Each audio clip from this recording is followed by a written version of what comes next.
Laches, or Courage, by Plato, translated by Benjamin Jowett. Persons of the Dialogue. Lysimachus, son of Aristides. Melesias, son of Thucydides. Their sons: Nicias, Laches, Socrates. Lysimachus. You have seen the exhibition of the man fighting in armor, Nicias and Laches, but we did not tell you at the time the reason why my friend Melesias and I asked you to go with us and see him. I think that we may as well confess this, for we certainly ought not to have any reserve with you. The reason was that we were intending to ask your advice. Some laugh at the very notion of advising others, and, when they are asked, will not say what they think. They guess at the wishes of the person who asks them, and answer according to his, and not according to their own opinion.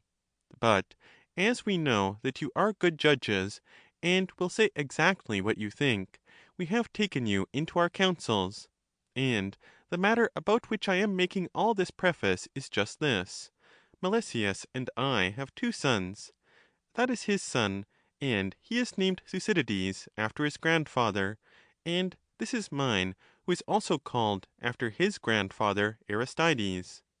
Now we are resolved to take the greatest care of the youths, and not to let them run about as they like, which is too often the way with the young, when they are no longer children, but to begin at once and do the utmost that we can for them.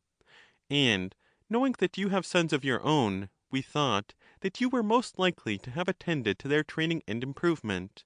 And if you have not, we may remind you that you ought to have attended to them, and would invite you to assist us in the fulfillment of a common duty. I will tell you, Nicias and Laches, even at the risk of being tedious, how we came to think of this. Melesias and I live together, and our two sons live with us. And now, as I was saying at first, we are going to confess to you. Both of us often talk to the lads about the many noble deeds which our fathers did in war and peace, in the management of the allies, and also of the affairs of the city, but neither of us has any deeds of his own which he can show. Now we are somewhat ashamed of this contrast being seen by them, and we blame our fathers for letting us be spoiled in the days of our youth, while they were occupied with the concerns of others. And this we point out to the lads, and tell them that they will not grow up to honor if they are rebellious and take no pains about themselves, but that if they take pains they may, perhaps, become worthy of the names which they bear. They, on their part, promise to comply with our wishes, and our care is to discover what studies or pursuits are likely to be most improving to them. Some one told us of this art of using weapons, which, he said, was an excellent accomplishment for a young man to learn, and he praised the man whose exhibition you have seen, and told us to go and see him. And we determined to go, and to get you to accompany us, and if you did not object, we thought that we would take counsel with you about the education of our sons. That is the matter about which we wanted to talk with you, and we hope that you will give us your opinion about this, and about any other studies or pursuits which may or may not be desirable for a young man to learn. Please to say whether you object to our proposal. Nicias. As far as I am concerned, Lysimachus and Melesias, I applaud your purpose, and will gladly assist you, and I believe that you, Laches, will be equally glad. Laches. Certainly, Nicias, and I quite approve of the remark which Lysimachus made about his own father, and the father of Melesias, and which is applicable not only to them, but to us, and to every one who is occupied with public affairs. As he says, they are too apt to be negligent and careless of their own children and their private concerns. There is much truth in that remark of yours, Lysimachus. But why do you not consult our friend Socrates, instead of consulting us about the education of the youths? He is of the same deme with you, and is always passing his time in places in which the youth have any noble study or pursuit, such as you are inquiring after. Lysimachus. Why, Laches, has Socrates ever attended to matters of this sort? Laches. Certainly, Lysimachus. Nicias. That I have the means of knowing as well as Laches, for quite lately he supplied me with a teacher of music for my sons, Damon, the disciple of Agathocles, who is a most accomplished man in every way, as well as a musician, and a companion of inestimable value for young men at their age. Lysimachus. Those who have reached my age, Socrates, and Nicias, and Laches, fall out of acquaintance with the young, because they are generally detained at home by old age. But I hope that you, O son of Sophroniscus, will let your fellow demesmen have the benefit of any advice which you are able to give them. And I have a claim upon you as an old friend of your father, for I and he were always companions and friends, and to the hour of his death there never was a difference between us. And now it comes back to me, at the mention of your name, that I have heard these lads talking to one another at home, and often speaking of Socrates in terms of the highest praise. But I have never thought to ask them whether the son of Sophroniscus was the person whom they meant. Tell me, my boy, whether this is the Socrates of whom you have often spoken. Son. Certainly, father, this is he. Lysimachus. I am delighted to hear, Socrates, that you maintain the name of your father, who was a most excellent man, and I further rejoice at the prospect of our family ties being renewed. Laches. Indeed, Lysimachus, you ought not to give him up, for I can assure you that I have seen him maintaining not only his father's, but also his country's name. He was my companion in the retreat from Delium, and I can tell you that if others had only been like him, the honor of our country would have been maintained, and the great defeat would never have occurred. Lysimachus. That is very high praise which is given you, Socrates, by faithful witnesses, and for deserts like these. And let me tell you the pleasure which I feel in hearing of your fame, and I hope that you will regard me as one of your best friends. Indeed, you ought to have visited us long ago, and reckoned us among your friends. But now, from this day forward, as we have at last found one another out, do as I say. Come and make acquaintance with me, and with these young men, that I may continue your friend, as I was your father's. I shall expect you to do this, and shall venture to remind you. But what say you of the matter of which I was speaking, the art of fighting in armor? Is that a practice in which the lads may be advantageously instructed? Socrates. I will endeavor to advise you, Lysimachus, as far as I can in this matter, and also in every way will comply with your wishes. But as I am younger, and not so experienced, I think that I ought to hear what my elders have to say first, and to learn of them; and if I have anything to add, then I may venture to give my opinion to them as well as to you. Suppose, Nicias, that one of you speaks first. Nicias. I have no objection, Socrates, and my opinion is that the acquirement of this art is in many ways useful to young men. There is an advantage in their being employed during their leisure hours in a way which tends to improve their bodily constitution, and not in the way in which young men are too apt to be employed. No sort of gymnastics could be harder exercise, and this and the art of riding are of all arts most befitting to a free man, for they only who are thus trained in the use of implements of war are trained in the conflict which is set before us, or in that on which the conflict turns. Moreover, in actual battle, this sort of acquirement will be of some use when you have to fight in a line with a number of others, and will be of the greatest use when the ranks are broken, and you have to fight singly, either in pursuit, when you are attacking some one who is defending himself, or in flight, when you have to defend yourself against an assailant. Certainly, he who possessed the art could not meet with any harm at the hands of a single person, or perhaps of several, and in any case he would have a great advantage. Further, this sort of skill inclines a man to other noble lessons, for every man who has learned how to fight in arms will desire to learn the proper arrangement of an army, which is the sequel of the lesson, and when he has learned this, and his ambition is once fired, he will go on to learn the complete art of the general. There is no difficulty in seeing that the knowledge and practice of other military arts will be useful and valuable to a man, and this lesson may be the beginning of them. Let me add a further advantage, which is by no means a slight one, that this science will make any man a great deal more valiant and self-possessed in the field. And I will not disdain to mention, what to some may appear to be a small matter, that he will make a better appearance at the right time, that is to say, at the time when his appearance will strike terror into his enemies. My opinion, then, Lysimachus, is, as I say, that the youths should be instructed in this art, and for the reasons which I have given. But I shall be very glad to hear Laches, if he has another view. Laches. I should not like to say, Nicias, that any kind of knowledge is not to be learned, for all knowledge appears to be a good; and if, as Nicias and as the teachers of it affirm, this art of fence is really a species of knowledge, then it ought to be learned; but if not, and if those who profess it are deceivers only, or if it be knowledge, but not of a valuable sort, then what is the use of learning it?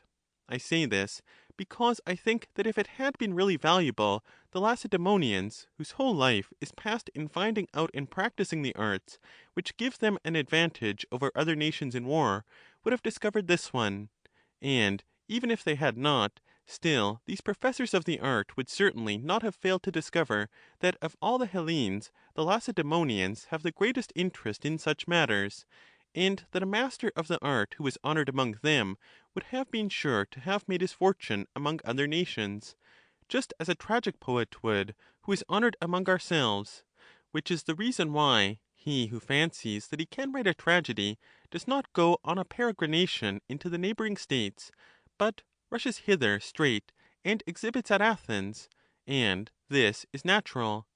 Whereas I perceive that these fighters in armor regard Lacedaemon as a sacred inviolable territory, which they do not touch with the point of their foot, but they make a circuit of the neighboring states, and would rather exhibit to any others than to the Spartans, and particularly to those who would themselves acknowledge that they are by no means first rate in the arts of war.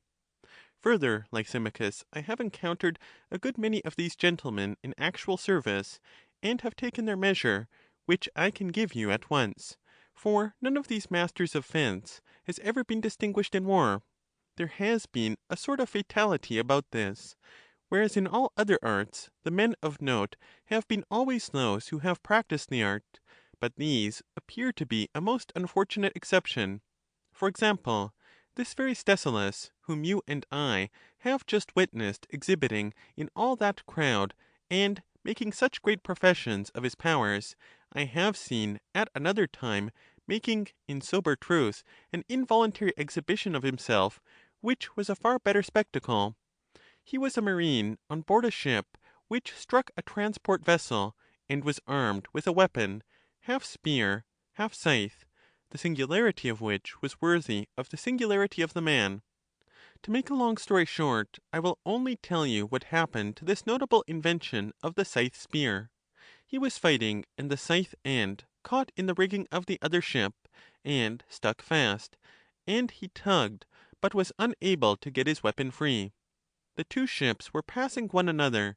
He first ran along his own ship, holding on to the spear; but as the other ship passed by and drew him after as he was holding on, he let the spear slip through his hand until he retained only the end of the handle. The people in the transport clapped their hands, and laughed at his ridiculous figure; and when some one threw a stone, which fell on the deck at his feet, and he quitted his hold of the scythe spear, the crew of his own trireme also burst out laughing. They could not refrain when they beheld the weapon waving in the air, suspended from the transport. Now, I do not deny that there may be something in such an art, as Nicias asserts; but I tell you my experience, and, as I said at first, my opinion is, that whether this be an art which is of some slight advantage, or not an art at all, but only an imposition, in either case there is no use in such an enquirement. For my opinion is, that if the professor of this art be a coward, he will be likely to become rash, and his character will be only more notorious; or if he be brave, and fail ever so little, other men will be on the watch, and he will be greatly traduced; for there is a jealousy of such pretenders, and unless a man be pre eminent in valour, he cannot help being ridiculous, if he says that he has this skill in weapons. Such is my judgment, Lysimachus, of the desirableness of this art. But, as I said at first, ask Socrates, and do not let him go until he has given you his opinion of the matter. Lysimachus. I am going to ask this favor of you, Socrates, as is the more necessary because the two doctors disagree, and some one is needed to decide between them. Had they agreed, this might not have been required. But as Laches has voted one way, and Nicias another, I should like to hear with which of our two friends you agree. Socrates. What, Lysimachus? Are you for going by the opinion of the majority? Lysimachus. Why, yes, Socrates. What other way is there? Socrates. And would you agree in that, Melesias? If you were deliberating about the gymnastic training of your son, would you follow the advice of the majority of us, or the opinion of the one who had been trained and exercised under a skilful master? Melesias. I should take the advice of the latter, Socrates, as would be reasonable. Socrates. His one vote would be worth more than the vote of all us four? Melesias. Certainly. Socrates. And for this reason, as I imagine, because a good decision is based on knowledge and not on numbers? Melesias. To be sure. Socrates. Must we not then first of all ask whether there is any one of us who has knowledge in that about which we are deliberating? If there is, let us take his advice, though he be one only, and not mind the others. If there is not, let us seek further counsel. Is this a slight matter about which you and Lysimachus are deliberating? Are you not risking the greatest of your possessions? For children are your riches, and upon their turning out well or ill will depend the whole order of their father's house. Melesias. That is true. Socrates. Great care, then, is required in the matter? Melesias. Certainly. Socrates. Suppose, as I was just now saying, that we were considering, or wanting to consider, who was the best trainer. Should we not decide in his favor who knew and had practiced the art, and had the best teachers? Melesias. I think that we should. Socrates. But would there not arise a prior question about the nature of the art of which we want to find the masters? Melesias. I do not understand. Socrates. Let me try to make my meaning plainer then. I do not think that we have, as yet, decided what that is about which we are consulting, when we ask which of us is skilled in that, and which of us has or has not had a teacher of the art. Nicias. Why, Socrates, is not the question whether young men ought or ought not to learn the art of fighting in armor? Socrates. Yes, Nicias, but there is also a prior question which I may illustrate in this way. When a person considers about applying a medicine to the eyes, would you say that he is consulting about the medicine or about the eyes? Nicias. About the eyes. Socrates. And when he considers if he shall set a bridle on a horse, he thinks of the horse and not of the bridle? Nicias. True. Socrates. And in a word, when he considers anything for the sake of another thing, he thinks of the end and not of the means? Nicias. Certainly. Socrates. And when you call in an adviser, you should see whether he is skilful in the accomplishment of the end which you have in view, as well as of the means? Nicias. Most true. Socrates. And at present we have in view some kind of knowledge, the end of which is the soul of youth? Nicias. Yes. Socrates. The question is, which of us is skilful or successful in the treatment of the soul, and which of us has had good teachers? Laches. Well, but Socrates, did you never observe that some persons who have had no teachers are more skilful than those who have in some things? Socrates.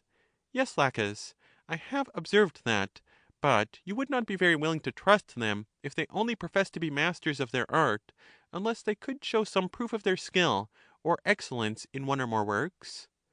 Laches. That is true. Socrates. And therefore, Laches and Nicias, as Lysimachus and Melesias, in their anxiety to improve the minds of their sons, have asked our advice about them, we too should inform them who our teachers were, if we say that we have any, and prove prove them to be men of merit, and experienced trainers of the minds of youth, and really our teachers. Or if any of us says that he has no teacher, but that he has works to show of his own, then he should point out to them what Athenians or strangers, bond or free, he is generally acknowledged to have improved. But if he can show neither teachers nor works, then they should ask him to look out for others, and not to run the risk of spoiling the children of friends, which is the most formidable accusation that can be brought against any one by his near and dear relations. As for myself, Lysimachus and Melesias, I am the first to confess that I have never had a teacher, although I have always from my earliest youth desired to have one. But I am too poor to give money to the Sophists, who are the only professors of moral improvement, and to this day I have never been able to discover the art myself, though I should not be surprised if Nicias or Laches may have learned or discovered it, for they are far wealthier than I am, and may therefore have learned of others, and they are older too, so that they have had more time to make the discovery, and I really believe that they are able to educate a man, for unless they had been confident in their own knowledge, they would never have spoken thus decidedly of the pursuits which are advantageous or hurtful to a young man. I repose confidence in both of them, but I do not understand why they differ from one another. And therefore, Lysimachus, as Laches suggests that you should detain me and not let me go until I have answered, I in turn earnestly beseech and advise you to detain Laches and Nicias, and question them. I would have you say to them, Socrates says that he has no knowledge of the matter, and that he is unable to decide which of you speaks truly. Neither discoverer nor student is he of anything of the kind. But you, Laches and Nicias, should either of you tell us who is the most skilful educator whom you have ever known, and whether you invented the art yourselves, or learned of another; and if you learned, who were your respective teachers, and who were their brothers in the art; and then, if you are too much occupied in politics to teach us yourselves, let us go to them, and present them with gifts, or make interest with them, or both, in the hope that they may be induced to take charge of all our families, in order that they may not grow up inferior, and disgrace their ancestors. But if you are yourselves original discoverers in that field, give us some proof of your skill. Who are they who, having been inferior persons, have become, under your care, good and noble? For if this is your first attempt at education, there is a danger that you may be trying the experiment, not on the vile corpus of a Carian slave, but on your own sons, or the sons of your friend, and, as the proverb says, break the large vessel in learning to make pots. Tell us, then, what qualities you claim or do not claim. Make them tell you this, Lysimachus, and do not let them off. Lysimachus. I very much approve of the words of Socrates, my friends, but you, Nicias and Laches, must determine whether you will be questioned, and give an explanation about matters of this sort. Assuredly, I and Melesias would be greatly pleased to hear you answer the questions which Socrates asks, if you will. For I began by saying that we took you into our counsels because we thought you would be likely to have attended to the subject, especially as you have children who, like our own, are nearly of an age to be educated. Suppose, then, if you have no objection, that you take Socrates into partnership, and do you and he ask and answer one another's questions, for, as he has well said, we are deliberating about the most important of our concerns. I hope that you will see fit to comply with our request. Nicias. I see very clearly, Lysimachus, that you have only known Socrates' father, and have no acquaintance with Socrates himself. At least, you can only have known him when he was a child, and may have met him among his fellow tribesmen, in company with his father, at a sacrifice, or at some other gathering. You clearly show that you have never known him since he arrived at manhood. Lysimachus. Why do you say that, Nicias? Nicias. You don't seem to be aware that any one to whom Socrates has an intellectual affinity is liable to be drawn into an argument with him, and whatever subject may be started by him, he will be continually carried round and round by him, until at last he finds that he has to give an account both of his present and past life, and when he is once entangled, Socrates will not let him go until he has completely and thoroughly sifted him. Now I am used to his ways, and I know that he will certainly do this, and also I know that I myself will be the sufferer, for I am fond of his company, Lysimachus. Neither do I think that there is any harm in being reminded of the evil which we are, or have been doing. He who does not fly from reproof will be sure to take more heed of his after life. He will wish and desire to learn as long as he lives, as Solon says, and will not think that old age of itself brings wisdom. To me, to be cross examined by Socrates is neither unusual nor unpleasant. Indeed, I knew all along that where Socrates was, the argument would soon pass from our sons to ourselves. And therefore, as I say, as far as I am concerned, I am quite willing to discourse with Socrates in his own manner. But you had better ask our friend Laches what his feeling may be. Laches.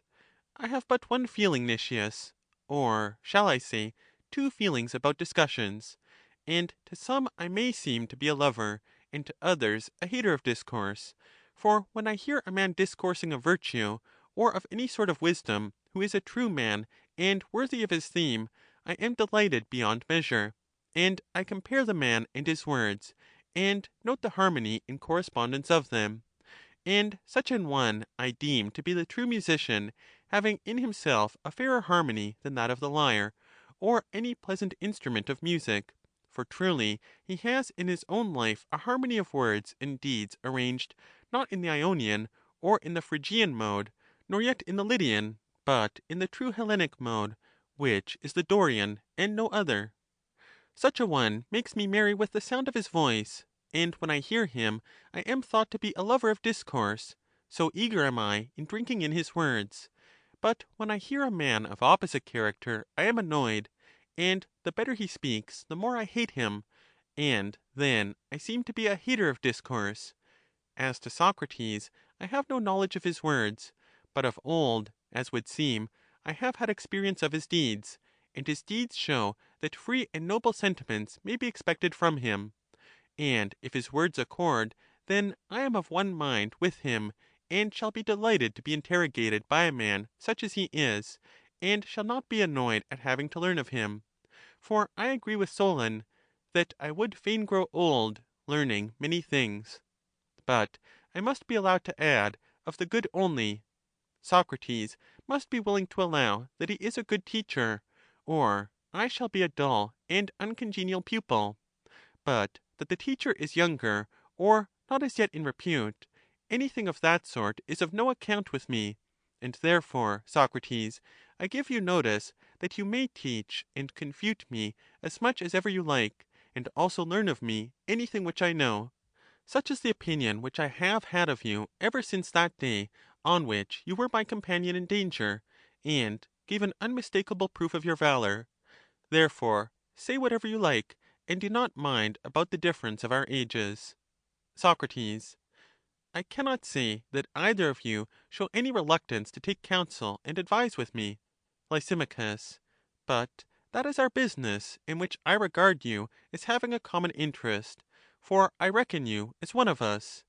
Please then to take my place, and find out from Nicias and Laches what we want to know, for the sake of the youths, and talk and advise with them, for I am old, and my memory is bad, and I do not remember the questions which I am going to ask, or the answers to them, and if there is any interruption I am quite lost.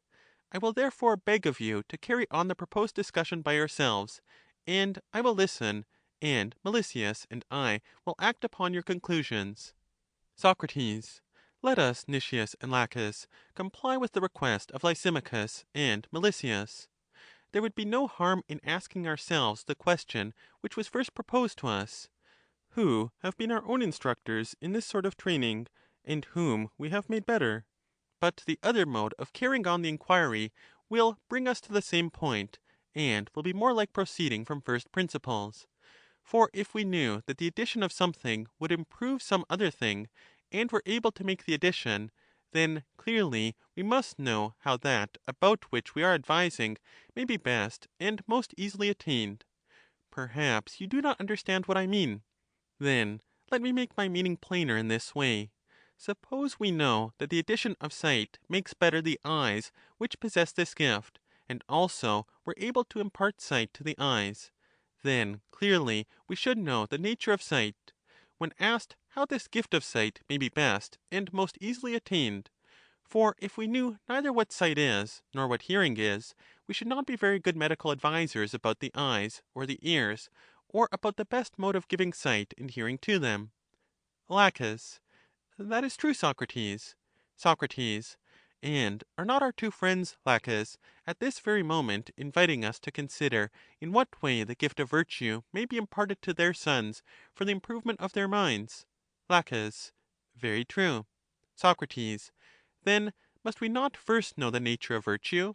For how, if we are wholly ignorant of this, can we advise any one about the best mode of attaining it? Laches. I do not think that we can, Socrates. Socrates. Then, Laches, we may presume that we know the nature of virtue? Laches. Yes.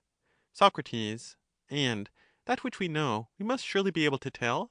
Laches. Certainly. Socrates.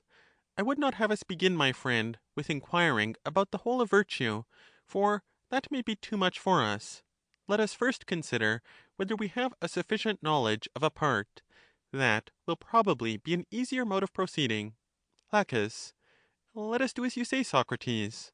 Socrates. Then which of the parts of virtue shall we select? Must we not select that to which the use of arms is supposed to conduce? And is not that generally supposed to be courage? Laches. Yes, certainly. Socrates. Then, Laches, suppose that we first set about determining the nature of courage, and, in the second place, proceed to inquire how the young men may attain this quality of courage, as far as this is to be effected by the help of studies and pursuits. Try and see whether you can tell me what is courage. Laches. Indeed, Socrates, that is soon answered. He is a man of courage who remains at his post, and does not run away, but fights against the enemy. Of that you may be very certain. Socrates. That is good, Laches. And yet I fear that I did not express myself clearly, and therefore you have answered not the question which I intended to ask, but another. Laches. What do you mean, Socrates? Socrates. I will endeavor to explain. You would call a man courageous who remains at his post and fights with the enemy? Laches. Certainly I should. Socrates. And so should I. But what would you say of another man who fights flying instead of remaining? Laches.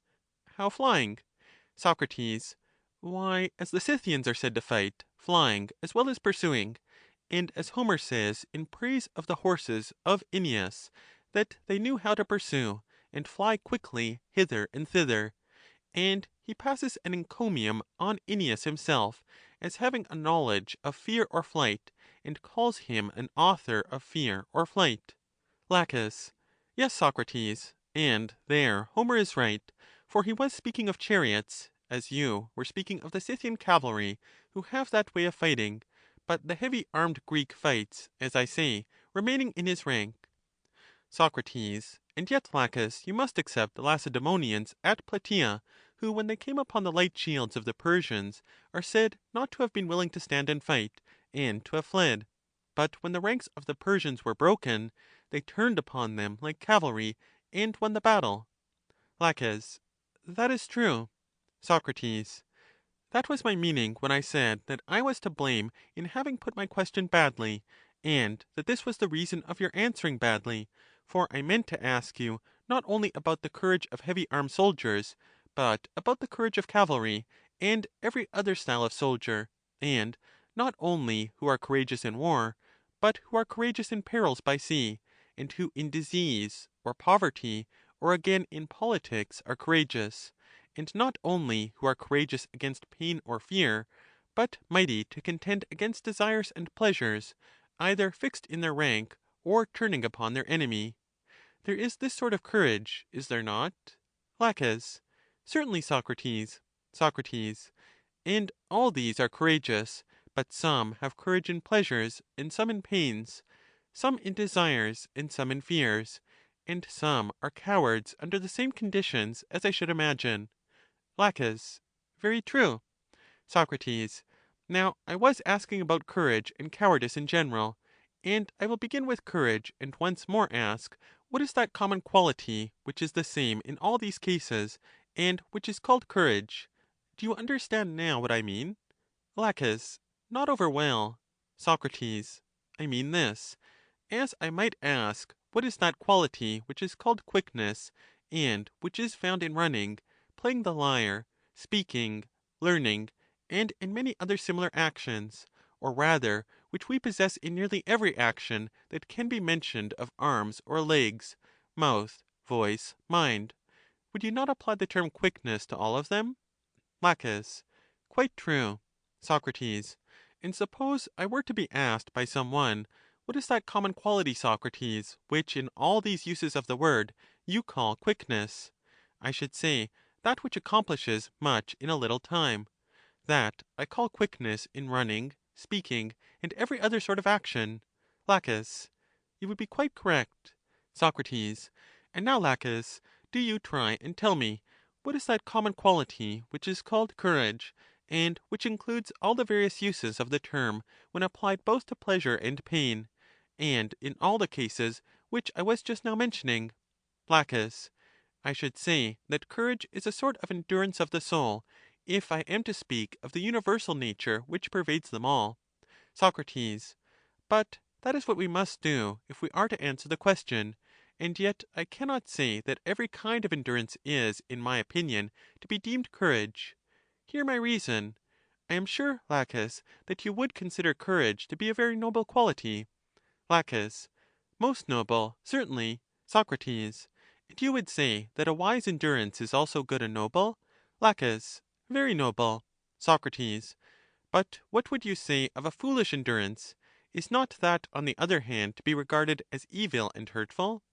Laches. True. Socrates.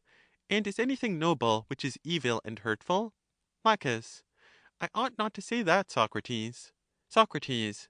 Then you would not admit that sort of endurance to be courage, for that is not noble, but courage is noble? Laches. You are right. Socrates. Then, according to you, only the wise endurance is courage? Laches. True. Socrates. But as to the epithet wise, wise in what? In all things small as well as great? For example, if a man endures in spending his money wisely, knowing that by spending he will acquire more in the end, do you call him courageous? Laches. Assuredly not. Socrates. Or, for example, if a man is a physician, and his son or some patient of his has inflammation of the lungs, and begs that he may be allowed to eat or drink something, and the other refuses, is that courage? Laches. No, that is not courage at all, any more than the last. Socrates. Again, take the case of one who endures in war, and is willing to fight, and wisely calculates and knows that others will help him, and that there will be fewer and inferior men against him than there are with him, and suppose that he has also advantages of position. Would you say of such a one, who endures with all this wisdom and preparation, that he, or some man in the opposing army, who is in the opposite circumstances to these, and yet endures and remains at his post, is the braver? Laches. I should say the latter, Socrates, was the braver. Socrates. But surely this is a foolish endurance in comparison with the other. Laches. That is true. Socrates.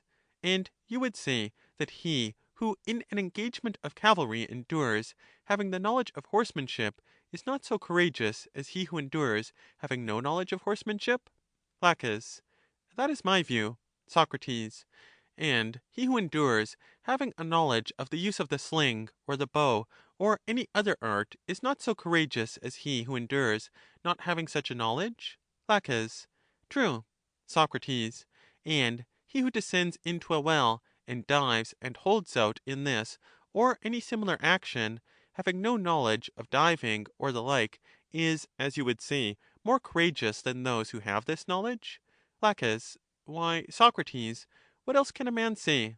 Socrates. Nothing, if that is what he thinks. Laches. But that is what I do think. Socrates. And yet men who thus run risks and endure are but foolish, Laches, in comparison of those who do the same things, having the skill to do them. Laches. That is true. Socrates. But foolish boldness and endurance appeared before to be base and hurtful to us. Laches. Quite true. Socrates. Whereas courage was acknowledged to be a noble quality. Laches. True. Socrates. And now, on the contrary, we are saying that the foolish endurance, which was before held in dishonor, is courage? Laches. Very true. Socrates. And are we right in saying that? Laches. Indeed, Socrates, I am sure that we are not right. Socrates. Then, according to your statement, you and I, Laches, are not attuned to the Dorian mode, which is a harmony of words and deeds, for our deeds are not in accordance with our words. Any one would say that we had courage who saw us in action, but not, I imagine, he who heard us talking about courage just now. Laches. That is most true. Socrates. And is this condition of ours satisfactory? Laches. Quite the reverse. Socrates. Suppose, however, that we admit our principle to a certain extent. Laches. What principle? And what are we to admit? Socrates. The principle of endurance. Let us too endure and persevere in the inquiry, and then courage will not laugh at our faint-heartedness in searching for courage, which after all may, very likely, be endurance. Laches. I am ready to go on, Socrates, and yet I am unused to investigations of this sort. But the spirit of controversy has been aroused in me by what has been said, and I am really grieved at being thus unable to express my meaning. For I fancy that I do not know the nature of courage, but somehow or other she has slipped away from me, and I cannot get hold of her and tell her nature. Socrates. But, my dear friend, should not the good sportsman follow the track and not be lazy? Laches. Certainly he should. Socrates. And shall we invite Nicias to join us? He may be better at the sport than we are. What do you say? Laches. I should like that. Socrates. Come then, Nicias, and do what you can to help your friends, who are tossing on the waves of argument, and at the last gasp.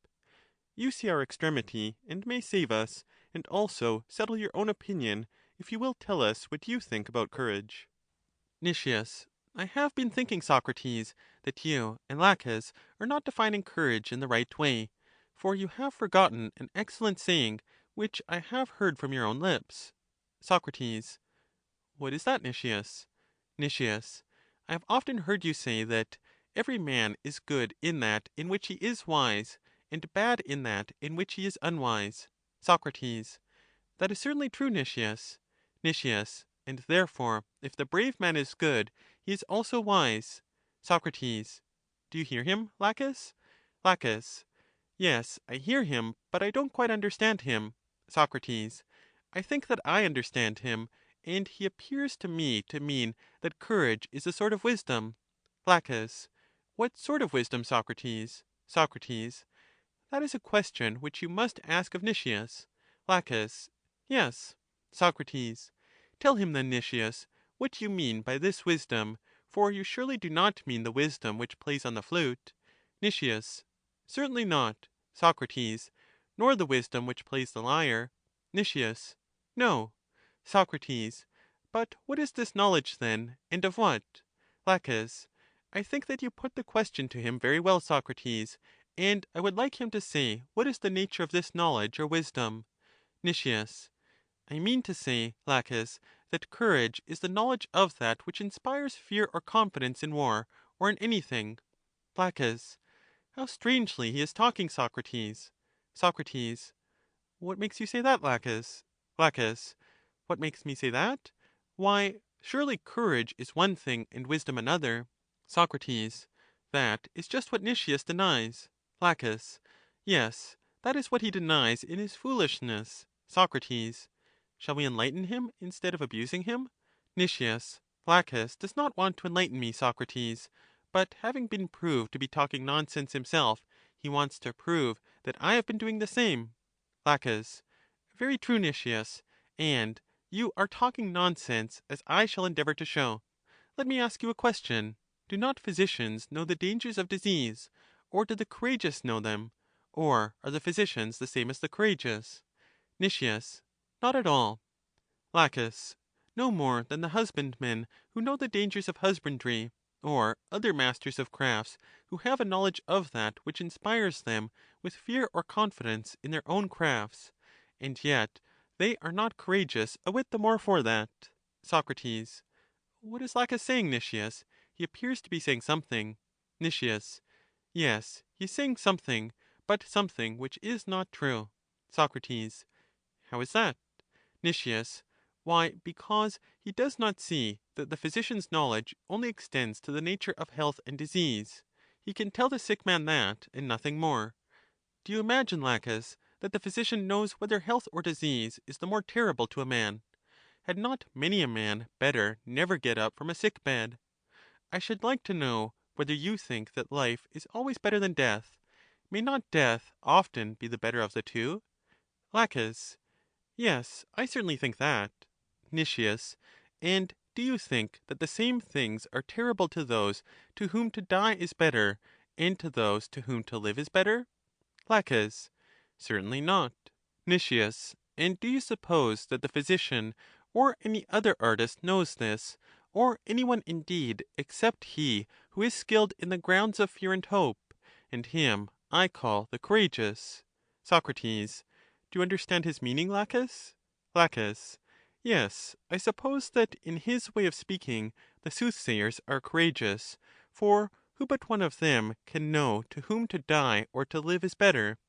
And yet, Nicias, would you allow that you are yourself a soothsayer, or are you neither soothsayer nor courageous? Nicias. What? Do you mean to say that the soothsayer ought to know the grounds of hope or fear? Laches. Indeed I do. Who but he? Nicias. Much rather, I should say, he of whom I speak. For the soothsayer ought to know only the signs of things that are about to come to pass, whether death, or disease, or loss of property, or victory, or defeat in war, or in any sort of contest; but to whom the suffering or not suffering of these things will be for the best can no more be decided by the soothsayer than by one who is no soothsayer. Laches. I cannot understand what Nicias would be at, Socrates, for he represents the courageous man as neither a soothsayer nor a physician, nor in any other character, unless he means to say that he is a god. My opinion is that he does not like honestly to confess that he is talking nonsense, but that he shuffles up and down in order to conceal the difficulty into which he has got himself. You and I, Socrates, might have practised a similar shuffle just now, if we had only wanted to avoid the appearance of contradiction; and if we had been arguing in a court of law, there might have been reason in this.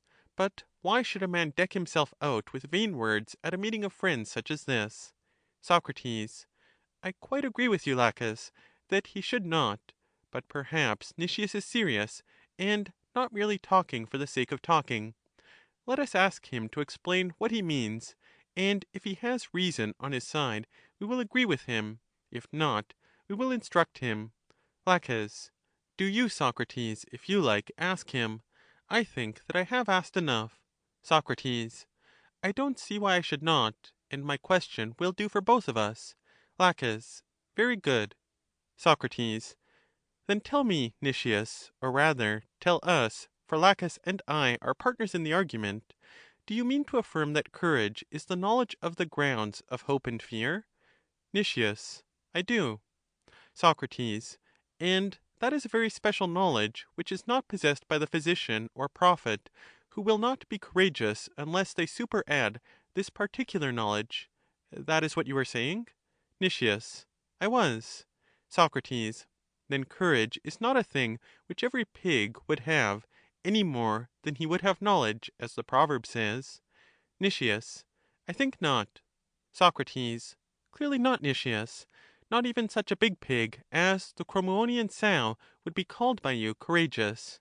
And this I say, not as a joke, but because I think that he who assents to your doctrine that courage is the knowledge of the grounds of fear and hope cannot allow that any wild beast is courageous, unless he admits that a lion, or a leopard, or perhaps a boar, or any other animal, has a degree of wisdom which but a few human beings, and these only with difficulty, attain. He who takes your view of courage must affirm that a lion and a stag and a bull and a monkey have equally little pretensions to courage. Laches. Capital, Socrates. By the gods, that is truly good. And I hope, Nicias, that you will tell us whether these animals, which we all admit to be courageous, are really wiser than mankind, or whether you will have the boldness, in the face of universal opinion, to deny their courage. Nicias. Why, Laches, I don't call animals or any other things courageous, which have no fear of dangers, because they are ignorant of them, but fearless and senseless only. Do you think that I should call little children courageous, which fear no dangers because they know none? There is a difference, as I should imagine, between fearlessness and courage. Now, I am of opinion that thoughtful courage is a quality possessed by very few, but that rashness and boldness and fearlessness, which has no forethought, are very common qualities possessed by many men, many women, many children, many animals. And you, and men in general, call by the term courageous actions which I call rash, and my courageous actions are wise actions. Laches. Behold, Socrates, how admirably, as he thinks, he dresses himself out in words, while seeking to deprive of the honor of courage those whom all the world acknowledges to be courageous. Nicias. Be of good cheer, Laches, for I am quite willing to say of you, and also of Lamachus, and of many other Athenians, that you are courageous and therefore wise. Laches. I could answer that, but I would not have you cast in my teeth that I am a haughty Ixonian. Socrates. I would not have you answer him, for I fancy, Laches, that you have not discovered whence his wisdom comes. He has got all this from my friend Damon, and Damon is always with Prodicus, who, of all the sophists, is considered to be the best taker to pieces of words of this sort. Laches. Yes, Socrates, and the examination of such niceties is a much more suitable employment for a sophist than for a great statesman whom the city chooses to preside over her. Socrates. But still, my sweet friend, a great statesman is just the man to have a great mind. And I think that the view which is implied in Nicias's definition of courage is worthy of examination. Laches. Then examine for yourself, Socrates. Socrates. That is what I am going to do, my dear friend. Don't, however, suppose that I shall let you out of the partnership, for I shall expect you to apply your mind, and join with me in the consideration of the question. Laches. I do not object, if you think that I ought. Socrates. Yes, I do, and I must beg of you, Nicias, to begin again. You remember that we originally considered courage to be a part of virtue? Nicias. Very true. Socrates. And you yourself said that this was a part, and that there were many other parts, all of which together are called virtue? Nicias. Certainly. Socrates. Do you agree with me about the parts? For I say that justice, temperance, and the like, are all of them parts of virtue as well as courage. Would you not say the same? Nicias. Certainly. Socrates. Well then, about that we are agreed. And now let us proceed a step, and see whether we are equally agreed about the fearful and the hopeful. Let me tell you my own opinion, and if I am wrong you shall set me right. My opinion is that the terrible and the hopeful are the things which do or do not create fear, and that fear is not of the present, nor of the past, but is of future and expected evil. Do you not agree to that, Laches? Laches. Yes, Socrates, entirely. Socrates. That is my view, Nicias. The terrible things, as I should say, are the evils which are future, and the hopeful are the good or not evil things, which are future. Do you, or do you not agree in this? Nicias. I agree.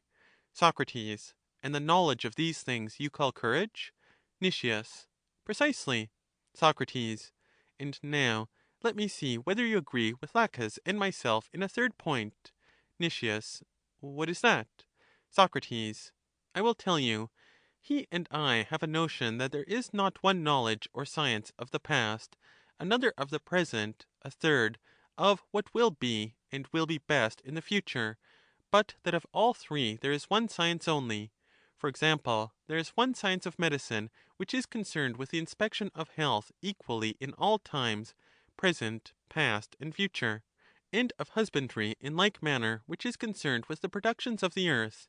And as to the general's art, you yourself will be my witnesses that the general has to think of the future as well as the present, and he considers that he is not to be the servant of the soothsayer, but his master, because he knows better what is happening, or is likely to happen in war, and accordingly the law places the soothsayer under the general, and not the general under the soothsayer. Am I not correct, Laches? Laches. Quite correct. Socrates. And do you, Nicias, also acknowledge that the same science has understanding of the same things, whether future, present, or past? Nicias. Yes, indeed, Socrates. That is my opinion. Socrates. And courage, my friend, is, as you say, a knowledge of the fearful and of the hopeful? Nicias. Yes. Socrates. And the fearful and the hopeful are admitted to be future goods and future evils? Nicias. True. Socrates. And the same science has to do with the same things in the future or at any time? Nicias. That is true. Socrates. Then courage is not the science which is concerned with the fearful and hopeful, for they are future only, and courage, like the other sciences, is concerned not only with good and evil of the future, but of the present and past, and of any time? Nicias. That, as I suppose, is true. Socrates.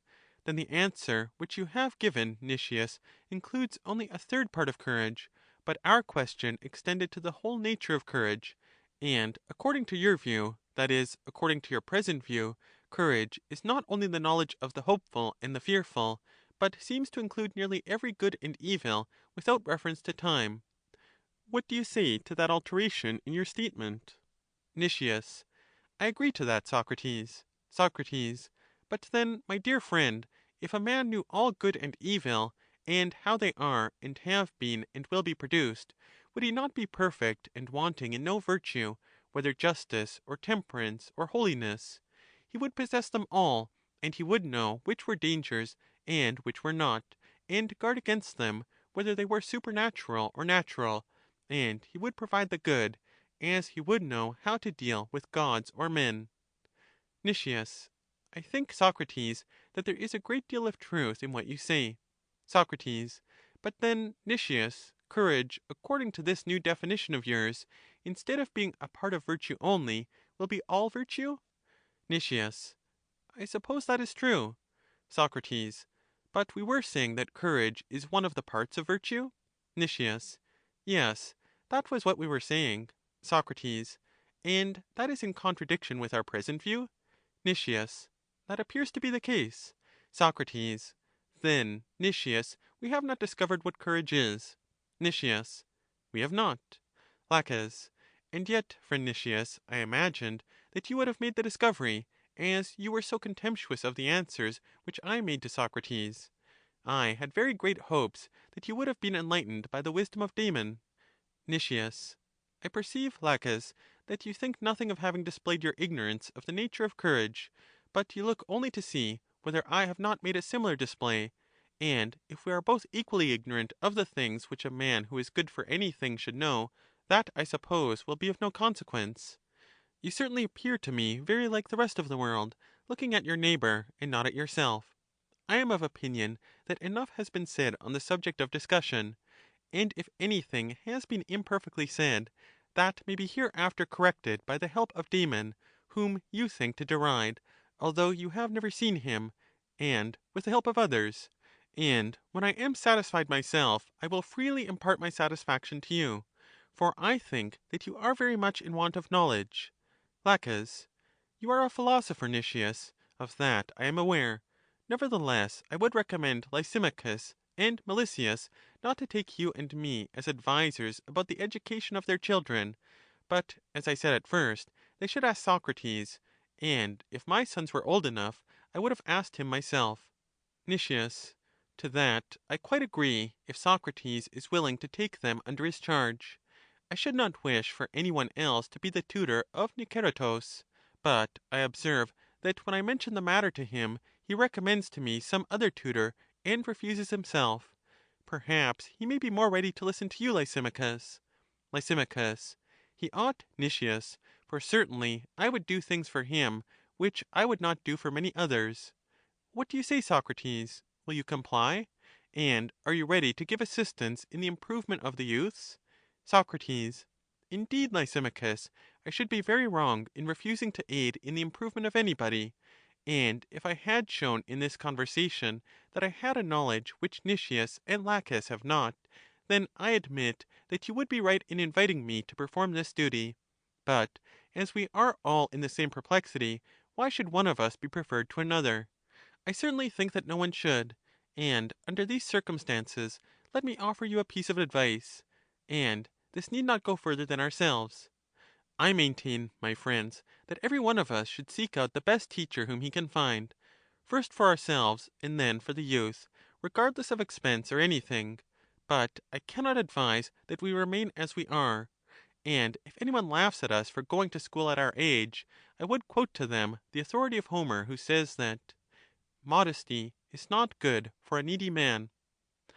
Let us then, regardless of the remarks which are made upon us, make the education of the youths our own education. Lysimachus. I like your proposal, Socrates, and as I am the oldest, I am also the most eager to go to school with the boys. Let me beg a favor of you. Come to my house tomorrow at dawn, and we will advise about these matters.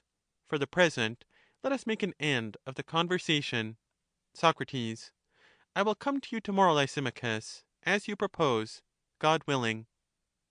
End of Laches by Plato. Translated by Benjamin Jowett. Read by Geoffrey Edwards. Meta-coordinated by Anne Boulay. Proof listened by Rapunzelina. Recording in memory of Mitchell Edwards.